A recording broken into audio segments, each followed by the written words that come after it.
നോക്കിക്കോണേ, അനുഗ്രഹം പോയ പോക്ക് കണ്ടോ? ഈ ദൈവവചനം നീ ഏറ്റെടുത്താൽ, നീ ദൈവവചനം പിൻപറ്റിയാൽ ഈ അനുഗ്രഹം കയറി വരുന്നുണ്ടോ? വയല് വഴി, ഭക്ഷണം വഴി, ഇതിനെ വന്ന് അടുക്കള കയറി, കന്നുകാലി കയറി, മൃഗങ്ങളിൽ കയറി, ആടുമാടി കയറി. അത് വന്ന് അടുക്കളയിലോട്ട്. അടുക്കള അനുഗ്രഹം ആയിരിക്കണമെങ്കിൽ എന്ത് വേണം? ദൈവവചനം വേണം. ദൈവവചനത്തിൽ നീ ആശ്രയിക്കുമ്പോൾ നിന്റെ അടുക്കള ദൈവം ചെയ്യും. സ്തോത്രം. അടുക്കളയിൽ എന്താ? ചിലരുടെ അടുക്കളയിൽ ഒന്നും കാണില്ല. ചില തപ്പി അടയ്ക്കുന്ന കാണാൻ വേണം. തപ്പി അടയ്ക്കാനേ ഒരു മുളകിന്റെ കഷ്ണം ഉണ്ടായിരുന്നെങ്കിൽ എന്താ കാര്യം? നിന്റെ അടുക്കളയിൽ ഒന്നും ഉണ്ടാക്കിയില്ല. സ്തോത്രം. തപ്പി അടയ്ക്കുക. അവിടെ എല്ലാം തപ്പിട്ട് ഒരു ചാല ഇഞ്ചി മേടിച്ചില്ല കാണും. തപ്പി നടന്നാൽ ഇഞ്ചി കിട്ടുമോ? നീ അനുഗ്രഹിക്കപ്പെട്ടവനാണ് ഇതെല്ലാം പരിക്കാത്തത്. സ്തോത്രം. അനുഗ്രഹിക്കപ്പെട്ടവരാകുമ്പോൾ ദൈവം കൊണ്ട് സമൃദ്ധിയാകും. ഹല്ലേലൂയ. ആമേൻ. ഇതെല്ലാം നിന്റെ അടുക്കളയിൽ മാവ് കുഴയ്ക്കുന്ന തൊട്ടി വരെ, മാവ് കുഴയ്ക്കുന്ന തൊട്ടി വരെ അനുഗ്രഹിക്കും. അനുഗ്രഹം വന്ന വഴി കണ്ടോ? ദൈവത്തിന്റെ അനുഗ്രഹം കയറി വന്നിട്ട് മാവ് കുഴയ്ക്കുന്ന തൊട്ടിയിലും. സ്തോത്രം. ഗോതമ്പൊടി എടുത്ത് കുഴച്ചു.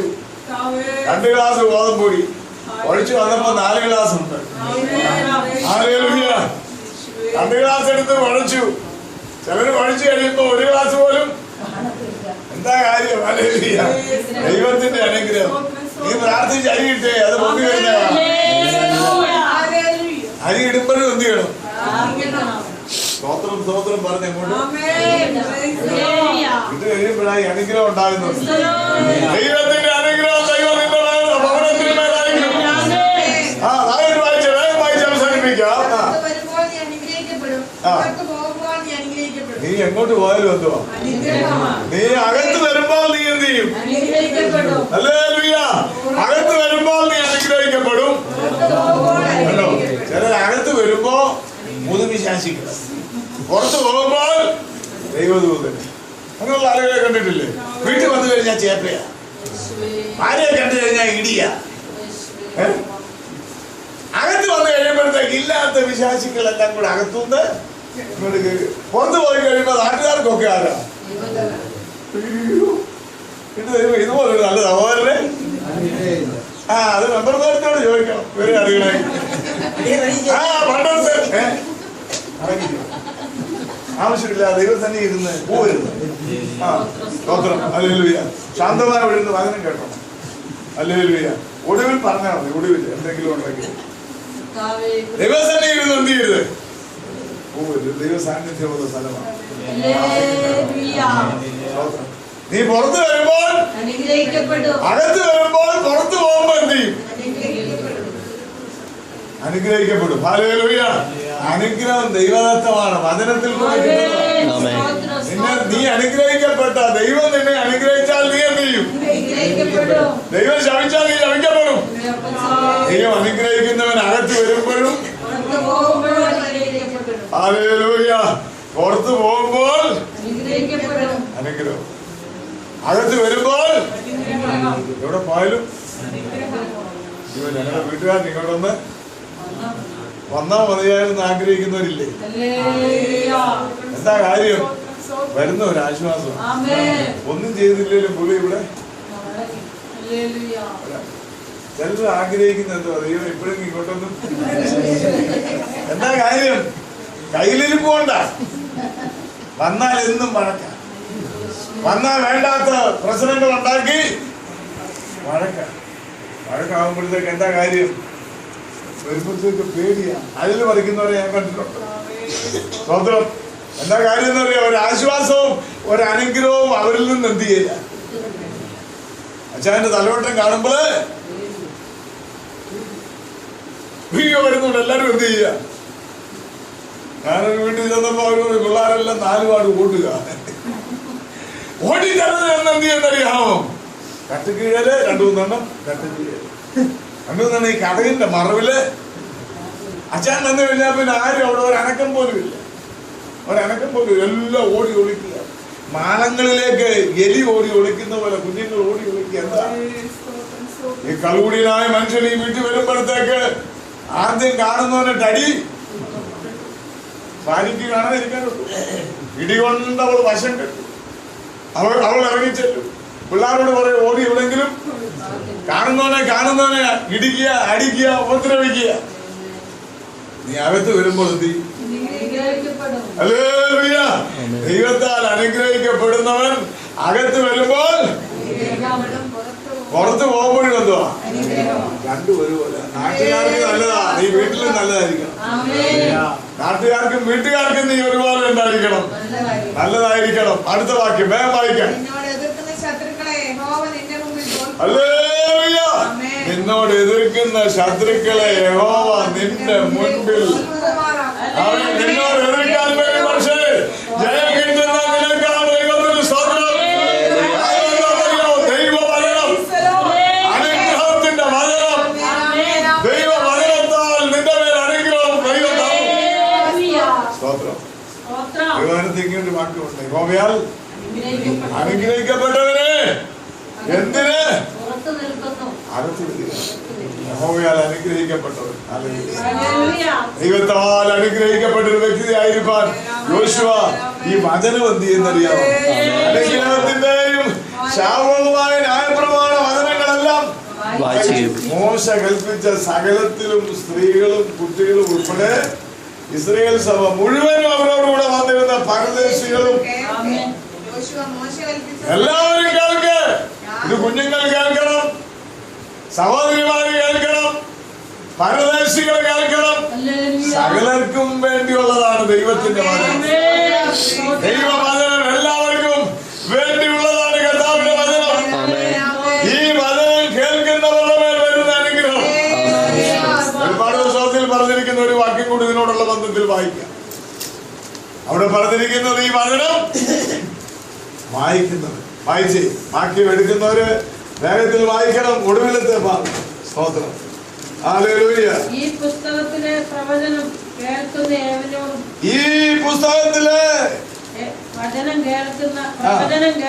ഏവനോടും ഞാൻ സാക്ഷീകരിക്കുന്നതിനാൽ അതിനോട് ആരെങ്കിലും കൂട്ടിയാൽ ഈ പുസ്തകത്തിൽ എഴുതിയ ബാധകളെ ദൈവം അവന് വരുത്തും. ഈ പ്രവചന പുസ്തകത്തിലെ വചനത്തിൽ നിന്ന് ആരെങ്കിലും വല്ലതും നീക്കിക്കളഞ്ഞാൽ. ആമേൻ. ഹല്ലേലൂയ. അത് മാത്രമല്ല, ഈ വചനം വായിക്കുന്നവൻ, ഇത് കേൾക്കുകയും കാണുകയും ചെയ്യുന്നവൻ. സ്വന്തം ഈ പുസ്തകത്തിലെ വചനങ്ങൾ വായിക്കുന്നവൻ, കേൾക്കുന്നവൻ, അനുസരിക്കുന്നവൻ, പ്രമാണിക്കുന്നവൻ എല്ലാം എന്ത് ചെയ്യുന്നറിയാമോ? അപ്പൊ അനുഗ്രഹം. അപ്പൊ കേൾക്കുന്ന എന്തുവാ? വചനം കേൾക്കുന്നത് നമുക്ക് അനുഗ്രഹമാണ്. അതിന് വചനം കേൾക്കാനായിട്ട് നമ്മൾ പോയണ്ട, നമ്മൾ രക്ഷിക്കപ്പെട്ടു. വചനം കേട്ട് നമ്മൾ എന്ത് ചെയ്തു? കർത്താവിന് വേണ്ടി ഹൃദയം കൊടുത്തു. വചനം കേട്ടാൽ അനുഗ്രഹം, വചനം അനുസരിച്ചാലോ? ചിലര് വചനം കേൾക്കും, അനുസരിക്കില്ല. വചനം കേൾക്കുകയും ചെയ്യണം, കേൾക്കുന്ന വചനം അനുസരിക്കണം. വചനം അനുസരിക്കുമ്പോൾ അനുഗ്രഹം. ഇത് വായിക്കുന്നവന്, വായിച്ച് കേൾപ്പിക്കുന്നവന്, പ്രമാണിക്കുന്നവന് എല്ലാം അനുഗ്രഹിക്കപ്പെടുമെന്ന് അവിടെ എഴുതിയിരിക്കുക. ദൈവവചനം കേൾക്കുന്നവരെല്ലാം അനുഗ്രഹമാണ്. ഇന്ന് രാത്രി വചനം കേൾക്കാൻ നമുക്ക് ഭാഗ്യം ലഭിച്ചതിനായി ഹല്ലേലൂയ. വചനം വായിക്കാൻ, അതുകൊണ്ടാണ് ദൈവവചനം എടുത്ത് എന്ത് ചെയ്യണം? ചിലർ വായിക്കുകയില്ല. എത്ര നേരം വേണേലും നോക്കിയിരിക്കും, വായിക്കുകയില്ല. അനേക സമയം ഇതിലേക്ക് നോക്കി ഇരിക്കും. അങ്ങനെ തന്നെയോ എന്നെന്ത് ചെയ്തുകൊണ്ടിരിക്കുക? നോക്കിക്കൊണ്ടിരിക്കുകയാണ്. ഈ വായിക്കുന്നത് ശരിയാവുന്നുണ്ടോ? എല്ലാവരും വായിക്കണം. കർത്താവിന്റെ വചനം എടുത്ത് ഉറക്കെ വായിക്കണം. ഈ വചനം വായിച്ച് കേൾപ്പിക്കുന്നത് ഒരു അനുഗ്രഹമാണ്. അപ്പൊ അനുഗ്രഹം വചനത്തിൽ കൂടെ വരികയാണ്. വചനം വായിക്കുമ്പോൾ അനുഗ്രഹം, വചനം കേൾക്കുമ്പോൾ അനുഗ്രഹം.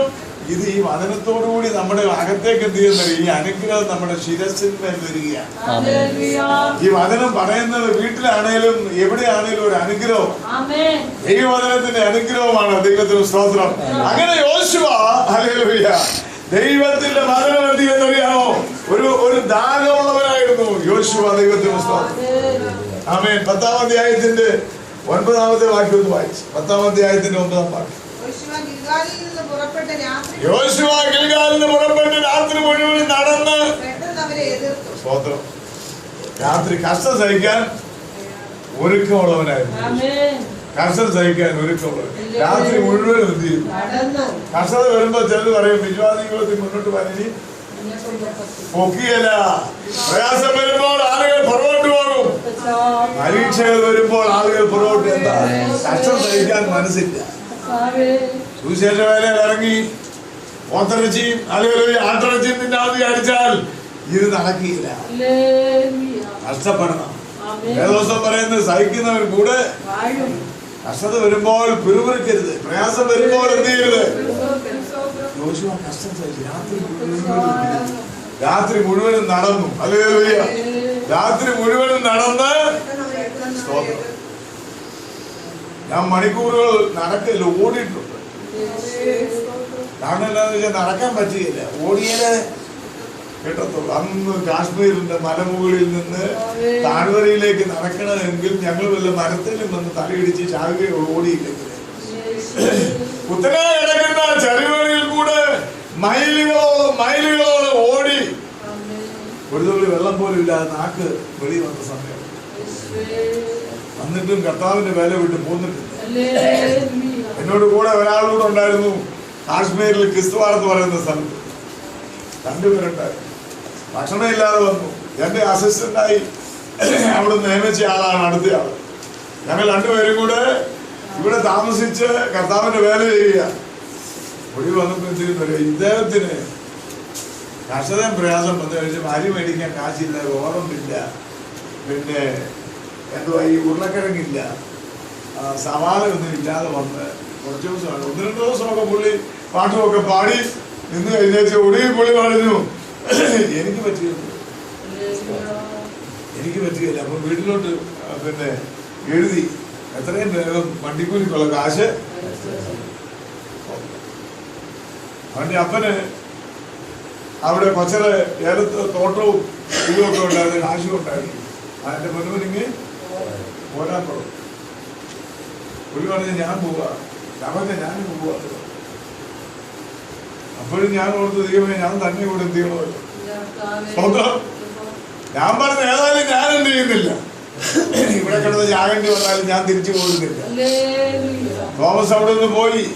അവൻ നാട്ടിലെത്തി സമാധാനമായി ജീവിച്ചു. ഞാൻ പിന്നെ അവിടെ കിടക്കുക. വെള്ളമില്ല, കഞ്ഞിയില്ല, അരിയില്ല, പൊരിയില്ല, മേടിക്കാൻ കാശും. പട്ടിണി കിടക്കുക.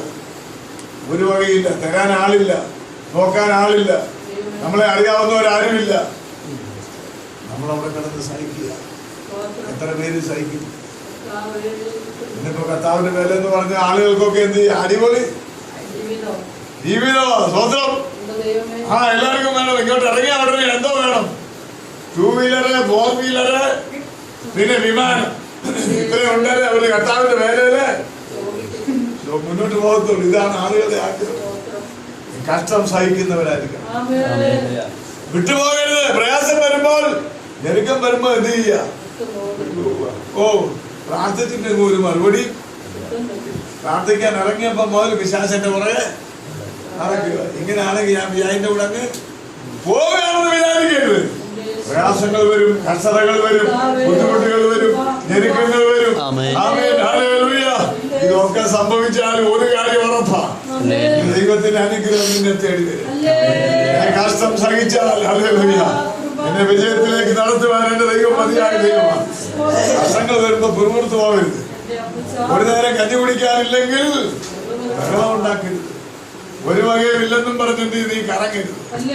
എന്നെ സഹായിക്കാൻ കഴിയുന്ന ഒരു ദൈവം, നിനക്ക് വേണ്ടി വഴി തുറക്കാൻ കഴിയുന്ന ഒരു ദൈവം. ജീവിക്കുന്നതിനായി സ്തോത്രം. ഞാനവിടെ കിടന്നപ്പോ എനിക്ക് പൈസ അയച്ചു തരാൻ ആരുമില്ല, വീട്ടിലാരുമില്ല, എന്നെ നോക്കാനോ എനിക്ക് വേണ്ടി ഒരു വാക്ക് പറയാനോ ആരുമില്ല. ഞങ്ങളുടെ ആളുകളെല്ലാം സമുദായക്കാരാ.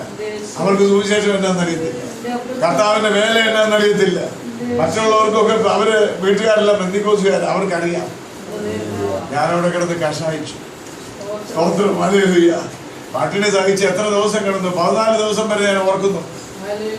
14 ദിവസം പച്ചവെള്ളം കുടിച്ചുകൊണ്ട് കിടന്ന പച്ചവെള്ളം വരും. അത് ഈ പൈപ്പ് വെള്ളമാണ്, ക്ലോറിൻ വാട്ടർ.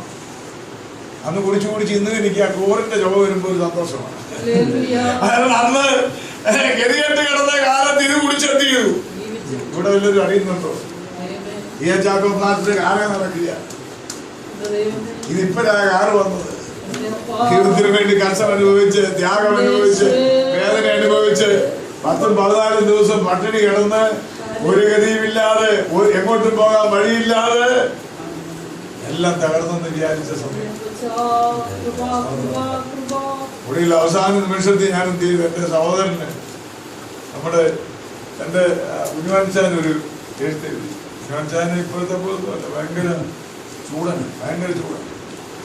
ചോദിക്കാൻ പേടിയാ. എന്നാലും ഞാൻ ഒരു എഴുത്തെഴുതി. എനിക്കിവിടുന്ന് എന്ത് ചെയ്യണം? നാണക്കേട് എന്നാലും വേണ്ടിയില്ല. അത്യാവശ്യമായിട്ട് എനിക്കൊരു ശകലം പൈസ അയച്ചു തരണം. എന്നാലും എനിക്ക് ഇവിടുന്ന് ശകാരമൊക്കെ പറഞ്ഞെങ്കിലും പറഞ്ഞെഴുത്തെഴുതിയെങ്കിലും അതിനകത്തൊരു 500 രൂപയുടെ ഒരു ചെക്ക്, ഒരു ഡ്രാഫ്റ്റ് അതിനകത്ത് വെച്ചു.